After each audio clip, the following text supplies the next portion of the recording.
morning. So this is not a sunrise video, but I did think you guys might want to meet Polly and Esther. Polly's the little U on the right with the spots, and Esther's the one on the left, and that works out video-wise with this.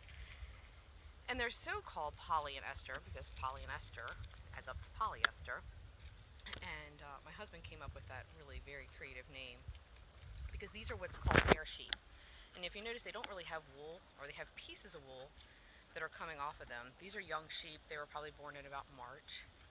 And we got these in May. These are my first sheep for a really long time. And they're called hair sheep. And I've learned a lot about them since I've gotten them, but I don't know everything about them. So I'm still learning myself, but I thought I'd share what I know so far. And one of the cool things that I learned was that sheep originally did not actually have much wool. And we bred that wool onto them because we wanted the wool to make clothing with. And I'm sorry I'm moving this video around everywhere, but flies are getting me good. So we bred this wool on there so that we could use it for our clothing.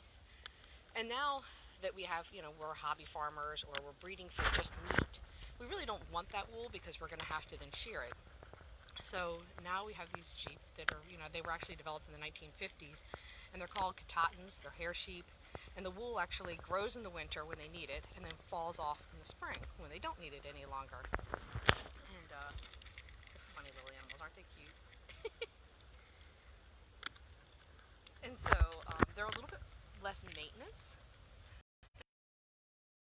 Head off out of here, but hello, Polly. Because they don't need to be sheared.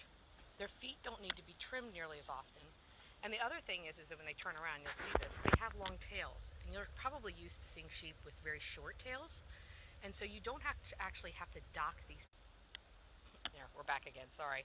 So you don't have to dock these tails because they don't have wool around their tails. And so normally you dock the tails because manure would get stuck in that wool. And so flies would develop and all type of parasites, and then we get some infections. Since they don't have wool around their tails, you don't actually have to dock them. And so they have these cute long tails that are really funny because when they run, they spin in circles like they're wagging them, and it's pretty fun to watch. So anyways, I just thought you'd like to meet Polly and Esther. I'll post some more pictures about them later and learn a little bit more about them.